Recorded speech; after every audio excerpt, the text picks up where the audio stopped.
Minute का आप लोग हमको मौका दे दो, हम कुछ महत्वपूर्ण संदेश आपको बताएंगे। आप अनुशासन और शांति बनाए रखना, बहुत ही महत्वपूर्ण संदेश आज आपको हम बताने जा रहे हैं।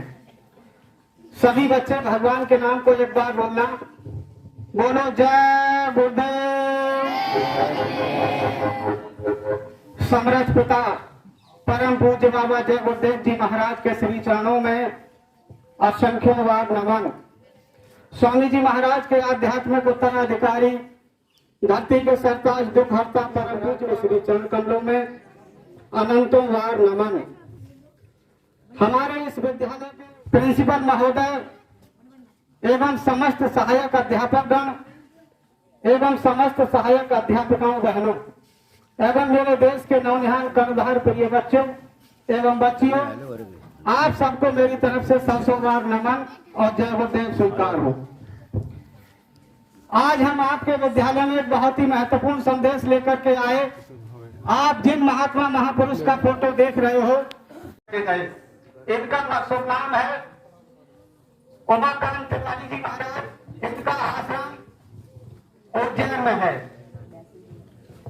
अब हम आपको क्या बताने आए, वो संदेश आपको सीधा सीधा बता मैं। जय गुरुदेव। इस समय पर हमारे बाबा जी महाराज ने आपको ये संदेशा भेजा है कि जिस समय पर बच्चों कोरोना नहीं आया था, तो कोरोना के आने से 6 महीना पहले हमारे इन गुरु महाराज ने बता दिया कि आगे बहुत भयंकर बीमारी आ रही है। और ठीक 6 महीने के बाद ये कोरोना नाम की महा भयंकर बीमारी आई। उसने पूरे देश और दुनिया को हिला करके रख दिया। क्योंकि महात्मा महापुरुषों की बात उनको लोगों पर विश्वास नहीं होता, लेकिन अब हम आपको बता दें, इनकी बात जो होती है, संत वचन पढ़ते नहीं और पलट जाए ब्रह्मांड। संत महापुरुषों का वचन कभी मिथ्या नहीं होता। संत महापुरुष कभी भी असत्य संभाषण नहीं करते। इनका हर वचन काल में सत्य होता है। तो इस समय पर इन महापुरुष ने ये आपको संदेशा भेजा कि कोरोना तो कुछ भी नहीं था, कोरोना से कई गुना ज्यादा खतरनाक बीमारी आगे आ रही है। बाबा उमाकांत जी महाराज ने बताया कि अगर आपने शाकाहारी रहने का संकल्प ले लिया तो ऐसे भयंकर और दर्दनाक समय से आपकी रक्षा हो जाएगी। क्योंकि WHO का रिपोर्ट आप लोगों को पता होगा कि जब कोरोना आया था, उस समय WHO का ये दावा था, रिपोर्ट था कि 99% कोरोना जो था वो मांसाहारी लोगों को हो रहा था, और जो लोग शाकाहारी थे उनको कोरोना नहीं हुआ था।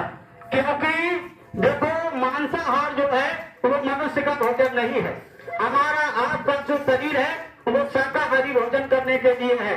लेकिन हमने आपने अपने इस शरीर में जब बेमेल मांस खून इसमें डाल लिया, मान लीजिए आपने किसी बकरा को खा लिया और वो बकरा किसी बीमारी से ग्रसित है, तो हर बीमारी का वायरस और बैक्टीरिया हुआ करता है। अब उस बीमार बकरा को आपने खा लिया, उसका वायरस अर्थात आदमी की दवा दिया, किंतु आपको जो वायरस है तो वो वेटनरी का, वो जानवर का वायरस आपके शरीर में प्रवेश कर गया। अब आपको जानवरों वाली बीमारी हो गई, और जानवरों की दवा मतलब 2000 mg 3000 mg 4500 mg की हुआ करती। यदि उतना हाई पोटेंसी की और उतनी पावर की दवा आदमी को दे दिया जाए, वो बर्दाश्त नहीं कर सकता। इसलिए हमको आपको शाकाहारी रहने की जरूरत है। बाबा जी तो बचा रहे, हो जाओगे बीमारी से बच जाओगे। कुदरत है नाराज खड़ी, आगे तबाही बनी बनी। अभी समय है बचना चाहो, फिर मत कहना हमें बचाओ। देखिए, साहब कबीर का नाम सबने सुना होगा। उन्होंने लिखा है कि बकरी पाती खात है और ताकि काढ़ी खाल, और जो नर बकरी खात है उनको कौन हवाल। कि बकरियां कोई गुनाह नहीं करती, घास फूस पत्तियों को खाती है, लेकिन उसकी गर्दन काट दी जाती और उसके मांस को वो खा लेते हैं। तो साहब कबीर कहते हैं कि जिसने कोई गुनाह नहीं किया, शाकाहारी पत्तियों को खाया, उसकी गर्दन काट दी गई। लेकिन जिन लोगों ने उस बकरी की ही गर्दन काट दिया, भगवान उनको देना पड़ता है, क्योंकि यहाँ पर लेना देना है। आप अगर किसी के साथ गलत करेंगे तो को नहीं, गर्मी में काम है रे, फोन लगा पहुंच जाओ। भूल करके भी हमको आपको कि मतलब कोई भी देखिए साहब कवि ने कहा कि तिलभर मछली खाए थे, तिलभर मछली खाए थे, कोट दऊ दे दान और काशी का पेट ले मरे निश्चय नट में दान। यदि आपने तिलभर भी मछली खा लिया फिर आप मतलब मुक्ति देने वाली काशी नगरी में अपने प्राणों की आहुति लगा दो और वहां जाकर के आप लाखों करोड़ों गायों को दमन कर दो, फिर भी आपको नर्क भोगना पड़ेगा। ये साहब कवि, ये पूरे महात्मा, ये उनकी वाणी है। देखो संत महात्मा जो कहते हैं वो प्रकार सत्य होता है। आप सब लोग वेल एजुकेटेड हैं, गुरुजन लोग हैं और स्टूडेंट भी यहाँ पर सब सीनियर स्टूडेंट्स हैं। तो देखो आप लोगों ने पढ़ा होगा साहब कवि ने लिखा कि मसी कागज छुओ नहीं और कदम गवो नहीं हाथ। अर्थात कवि साहब जो थे वो बिना पढ़े लिखे लोग, बिना पढ़े लिखे थे, लेकिन उनके एक एक दोहे पर आज हम लोग पीएचडी कर रहे हैं, रिसर्च कर रहे हैं। अर्थात उन्होंने कितने समय पहले ही लिख दिया था कि मतलब ये सब होने वाला।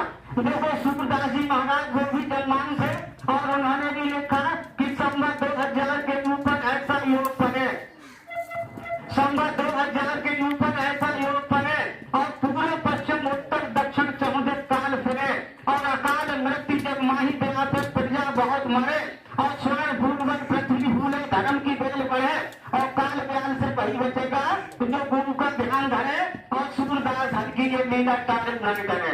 अर्थात इतने आगे भयंकर बीमारी आई पुकारी और परेशानी आने वाली, उस परेशानी बीमारी से मुसीबत से यदि हमको आपको अपनी रक्षा करनी है तो उस समय हमको आपको शुद्ध शाकाहारी रहना होगा।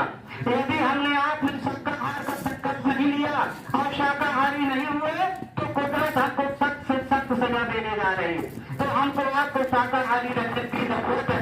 और दूसरी बात मैं आपको बच्चों ये भी बता दूं कि देखो जो हमारे गुरु महाराज हैं इन्होंने आपको संदेशा भेजा है कि जो बच्चे पढ़ते हैं उनको सुबह हर कीमत पर 4 बजे बिस्तर छोड़ देना चाहिए। लेकिन ऐसे कितने बच्चे होंगे जो भोर में 4 बजे बिस्तर छोड़ देते होंगे, जरा विचार कीजिएगा। अगर किसी व्यक्ति का नामकरण संस्कार होता है तो मुहूर्त से होता है, अगर किसी भी बच्चे की शादी होती है मुहूर्त से होता है, अगर किसी का दत्तावन होता है मुहूर्त से होता है, यहाँ तक कि लोग छोटे छोटे कार्य भी एक मुहूर्त से करते हैं। तो ब्रह्म को प्राप्त करने का, भगवान को प्राप्त करने का भी एक मुहूर्त होता है और उसको कहते हैं ब्रह्म मुहूर्त। तो ब्रह्म मुहूर्त की बेला मकर प्रातः काल में और भोर के अंतिम पहर में, रात्रि के अंतिम पहर में, रात्रि 2 बजे से और 5 बजे तक माना जाता है। तो जो लोग जो है अगर भोर में और ब्रह्म बेला में जो लोग उठ जाते हैं उन पर माँ सरस्वती की कृपा रहती है। माँ सरस्वती भगवान ब्रह्मा की अर्धांगिनी, उनको माँ सरस्वती और विद्या की देवी कहा जाता है।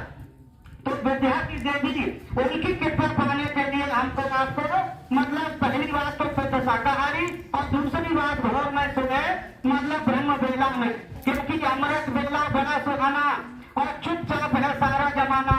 अमृत बेले उठा करो और भर भर अमृत पिया करो, अमृत बेले अमृत बरसे और अमृत बेले उठा करो और नाम की माला जपत करो, क्योंकि अमृत बेला बहुत ही पावन पुण्य समय होता है। उस समय पर अमृत बेला में जो भी बच्चे उठ करके विद्या अध्ययन करेंगे उनको माता सरस्वती की विशेष कृपा होगी। लेकिन जो इस समय देश के नौनिहाल कर्णधार और प्रिय बच्चों, आप लोगों के लिए दूसरा संदेश ये भेजा कि हमको आपको मतलब शिष्टाचार संस्कृति नहीं भूलना है, क्योंकि हम और आप हिंदू हैं। हिंदुओं का धार्मिक ग्रंथ रामचरितमानस, तो रामचरितमानस में लिखा हुआ है कि प्रातः काल उठित रघुनाथा, माता पिता गुरुनाथ माथा। कि प्रभु श्री राम जब सुबह भोर में उठते थे तो सबसे पहले अपने माता और पिता को प्रणाम किया करते थे और इसके बाद अपने गुरुजनों को प्रणाम किया करते थे। लेकिन आज के समय सब लोग देख रहे कि प्रणाम करने का तरीका भी बदल गया। पहले जब प्रणाम किया जाता था तो पूरा 180 अंश के कोण पर जमीन पर बिल्कुल साष्टांग लेट करके और अपना मस्तक गुरु के चरणों में रख देते थे। लेकिन आज प्रोसीजर बिल्कुल बदल गया। आप तो लोग जला सकते हैं और हमारी आपकी जो भक्ति है वो से यहीं तक और फिर ऐसे तक मतलब मस्तक से भी नहीं लगाते, सीधा बस ऐसे किया और हो गया चरण वंदना। लेकिन कितना बदल गया। लेकिन मैं आपको बच्चों बता दूं कि देखो गुरु जो होते हैं वो हमारा परलोक और लोक सब गुरु के माध्यम से ही बनता है। गोस्वामी जी महाराज ने कहा है कि गुरु बिना भाव ले न कोई और चाहे वेदांत संकट सम होई। अर्थात बिना गुरु के ब्रह्मा विष्णु महेश कितना हो उनका भी कल्याण नहीं हो सकता। तो फिर हमारी आपकी क्या औकात है। इसलिए हमारा आपका परम कर्तव्य है कि आप सबसे पहले जो आपके अध्यापक गण हैं, जो आपकी यहाँ अध्यापिकाएं बहनें हैं, आप उनके लिए प्रणाम करो, नमन करो।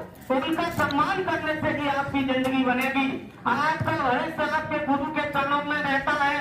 आप कभी भी भूल करके भी आगे की पीछे की तो बात खत्म, कभी भविष्य में अपने गुरु का कोई अपमान मत कर देना। आपने अगर अपने गुरु का सम्मान कर दिया तो आप ये समझो कि आपका लोक भी बन जाएगा और आपका परलोक भी बन जाएगा। अपने गुरु से हमेशा डरते रहो और उनसे सच शिक्षा लेते रहो। गुरु का सम्मान करना तुम्हारा परम धर्म, परम कर्तव्य और परम लक्ष्य होना चाहिए। क्योंकि मतलब ये जब हमारा गुरु का हम सम्मान करेंगे, गुरु की कृपा आपके ऊपर होगी तो देवी देवताओं की कृपा भी आपके ऊपर होगी। दूसरी बात मैं आपको बता दूं कि इस समय पर जो स्मार्टफोन है, हमारे परम पूज्य महाराज जी ने कहा है ये स्मार्टफोन जो है आप लोग पढ़ने वाले बच्चे हैं तो ये स्मार्टफोन आपकी जिंदगी, अगर स्मार्टफोन की परिभाषा किया जाए तो मात्र दो ही शब्द है, आबाद और बर्बाद। अगर आप स्मार्टफोन का दुरुपयोग करोगे तो ये आपको बर्बाद कर देगा और आपने स्मार्टफोन का सदुपयोग किया तो आपकी जिंदगी है आबाद कर देगा। क्योंकि दुनिया का कोई भी कोर्स, दुनिया की हर एक वस्तु इस मोबाइल के अंतर्गत है। आप कोई भी चीज यूट्यूब पर सर्च करेंगे तुरंत वही चीज विषय वस्तु निकल करके आ जाएगी। और यदि आप इसमें कोई भी वाहियात और कोई भी असली वस्तु पर सर्च करेंगे तो वो भी निकल करके आ जाएगी। इसलिए बेहतर होगा कि आप अपनी जिंदगी को बेहतर बनाइए और मोबाइल का आप सदुपयोग कीजिए। यदि आपने मोबाइल का दुरुपयोग किया तो आपकी जिंदगी बर्बाद हो जाएगी। इसलिए हमेशा आप अपने फोन का सदुपयोग कीजिए और इसमें जो भी आपके मतलब टीचिंग लर्निंग मटेरियल जो कुछ भी है उसका आप उपयोग कीजिएगा। तो देखो बच्चों, हमारा स्पिरिचुअल मेडिटेशन अर्थात आध्यात्मिक साधना के द्वारा you can release the God, आप उस भगवान को प्राप्त कर सकते हैं and see the divine light, और परमात्मा के नूरानी स्वरूप का दर्शन आप इसी मनुष्य शरीर से कर सकते हैं। एंड ऑल्सो हियर, और सुन भी सकते हैं the short melody coming from his mouth every moment, जो परम पिता परमात्मा के श्रीमुख से जो आकाशवाणी अनहद नाद और जो गहरी आवाज उस परम पिता परमात्मा के श्रीमुख से हो रहा है, उस आकाशवाणी को इसी मनुष्य शरीर से हम और आप सुन सकते हैं। क्योंकि गोस्वामी जी महाराज ने लिखा कि साधन धाम मोक्ष करी द्वारा पायन चहि परलोक सुधारा। साधना को करने का धाम और मुक्ति और मोक्ष को प्राप्त करने का दरवाजा इसी मनुष्य शरीर से जाता है। इसलिए this human body has been given to after millions of millions, यानी ये मनुष्य का शरीर हमको आपको हजारों न जाने कितने कल्पांतर बीत गए, यानी मतलब this human body has been given to after millions of millions only for realisation of God. केवल क्यों मिला कि to attain salvation is the main object of human life, यानी हमारे मानव तन का प्रमुख उद्देश्य क्या था? टू अटेन सैल्वेशन अर्थात उस परम मोक्ष को प्राप्त करना, केवल पद को प्राप्त करना। ये मानव तन का परम लक्ष्य, परम धर्म, परम कर्तव्य है। क्योंकि मानव तन सिर्फ और सिर्फ परमात्मा का भजन करने के लिए मिला था। अब इसमें बच्चों हमको आपको जो सांसों की पूंजी है वो लिमिटेड है, गिन करके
करूंगा। ये महात्मा पूरे हैं। अच्छा, अब आपको मैं एक बात बता दूं, जब आप किसी न किसी देवी देवता की पूजा जरूर करते होंगे, लेकिन जब तुम पर कोई मुसीबत आए, भगवान करे ना करे कि आप पर कोई मुसीबत आवे, लेकिन कर्मों के चलते जब कभी भी कोई ऐसा विषम परिस्थिति आ जाए और आप किसी संकट में फंस जाएं, उस समय आप अपने इष्ट देवी देवता को पुकारना।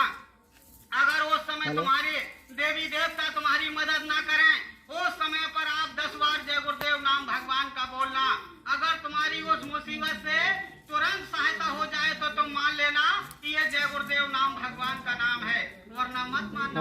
और मैं आपको बच्चों यही बता दूं कि आप जब परीक्षा में बैठो और उस समय आप घर से जो प्रश्न याद करके जाओ और वो प्रश्न तुम उस समय भूल रहे हो, उस समय पर हम कहना कि यदि जय गुरुदेव नाम भगवान का नाम है तो मेरे लिए याद किया हुआ प्रश्न का आंसर तुरंत याद आ जाए। उस समय तुरंत वो क्वेश्चन का आंसर आपको याद आ जाए तो तुम मान लेना कि कोई विश्व में जीती जागती शक्ति है और इन महात्मा महापुरुष में कोई पावर है, वरना मत मानना। इन महापुरुष का हुक्म हुआ, हम वो आदेश आपको बताने चले आए, वरना आज के जमाने में किसी के पास इतना समय नहीं कि वो अपने दैनिक जीवन से निवृत्त होकर के और दुनिया में ढिढोरा पीटे। प्रेमियों, गुरु के आदेश का पालन करना गुरु भक्ति, और गुरु भक्ति के आदेश का पालन के लिए ही हम लोग आपके आज यहाँ आकर के और मालिक का संदेश आपको बता रहे। आप लोगों के हित की बात है तो आप लोग बिल्कुल चूकेंगे नहीं। जब ये हमारे गुरु महाराज का कार्यक्रम यहाँ बदायूं में लगने वाला है तो हम आपको सूचना अवश्य देने आएंगे। जब तारीख डिसाइड हो जाएगी हम आपको सूचना देंगे और जैसे भी मौका लगे महात्मा का दर्शन आप कर लेना। महात्मा महापुरुष का दर्शन करने से आपके रोग, संताप, दुख, मुसीबत, परेशानी, इनमें आपको फायदा मिलेगा। आप एक बार इनको आजमा करके जरूर देखिएगा। तो मैं आपको आज पद प्रेमियों बताता हूँ कि देखो, हमारा आपका परम धर्म, परम कर्तव्य है कि हम लोग शुद्ध शाकाहारी हो जाएं और शाकाहारी होकर के परम पिता परमात्मा का ध्यान, भजन और सुमरन करें। ये हमारा आपका परम धर्म और कर्तव्य है। और मैं बच्चों के लिए बस यही निवेदन करूंगा कि बच्चों, जब आप सुबह जैसे ही उठा करो तो आप सुबह ब्रह्म मुहूर्त में ही उठा करो, क्योंकि जो बच्चे सुबह जल्दी उठते हैं और शाम को जल्दी सो भी जाते हैं, उनकी दिनचर्या बिल्कुल सेट होती है। और जब दिनचर्या आपकी सेट होगी, उस समय जब ब्रह्म मुहूर्त में आप उठोगे तो उस समय परम पिता परमात्मा की दया कृपा आपको मिलेगी। और उस समय ब्रह्म मुहूर्त में आप जो भी अपना सब्जेक्ट, विषय वस्तु को आप पढ़ेंगे, आपको बहुत जल्दी याद हो जाएगा। आप किसी विषय वस्तु को याद करना चाहते हैं तो पहले ब्रह्म मुहूर्त में उसको एक बार रिवाइज करो और रिवाइज करने के बाद एक बार कॉपी पर लिख करके देख लो, आपको हमेशा हमेशा को कंठस्थ हो जाएगा। ये क्योंकि हम खुद इसी प्रोसीजर से गुजरे हैं, हमने करके देखा है। तो देखिए, आपको ये संदेश है कि आप अपने गुरुजनों का सम्मान कीजिएगा। जो आपके विद्यालय में मतलब जो आपकी मैम है, अध्यापिका बहनें हैं, आप उनकी चरण वंदना कीजिए। आप अपने गुरु जी की चरण वंदना कीजिए, आप उनका सम्मान कीजिए, क्योंकि जब गुरु खुश हो जाएंगे तो आपका सब कुछ बन जाएगा। कि अगर गुरु आपके नाराज हो गए तो आपकी दुनिया तबाह हो जाएगी। गुरु का आशीर्वाद लेना परम धर्म है, परम कर्तव्य है और बहुत जरूरी है। लिखा है कि गुरु प्रसन्न हो जा ऊपर और वही जीव है सबके ऊपर। अगर आपके गुरु प्रसन्न हो गए तो आपको क्लास से हट करके एक्स्ट्रा भी बता देते, वो जो चाहे वो कर सकते। ये तो भौतिक गुरु की बात हुई, लेकिन अगर आध्यात्मिक गुरु की बात किया जाए तो वो तो सारे कर्मों पर लेख पर लेख मार देने वाले होते हैं, क्योंकि संत बहुत बड़ी पावर हुआ करते हैं। तो आज यहाँ पर चूंकि सत्संग का मैटर जब चलेगा तो थोड़ा लंबा हो जाएगा और चूंकि आपकी मतलब छुट्टी का समय भी है, तो अब हम नहीं चाहते कि आपके प्रिंसिपल महोदय ने, समस्त अध्यापक बंधुओं ने, आपने हमको समय दिया। हम आपके बहुत बहुत आभारी हैं कि आपने गुरु महाराज के संदेश को सुनने के लिए आपने समय दिया। अब अगर इसमें से कोई भी संदेश आपको अच्छा लगा हो, आप अवश्य उसकी गांठ बांधिएगा। बस इन्हीं शब्दों के साथ हम अपनी वाणी को विराम देंगे। इतनी देर बोलने में कोई ऐसा शब्द हमारी वाणी से निकल गया हो जो आपके सम्मान के खिलाफ हो और मतलब आपकी प्रतिष्ठा को आंच पहुंची हो, तो आप हमको अज्ञानी समझ करके माफ कर देना। हम कोई वक्ता नहीं, कोई विद्वान नहीं, कोई व्याकरण शास्त्री नहीं, बस गुरु महाराज का संदेश सुनाने के लिए हम आपके यहाँ तक आए, आपने समय दिया।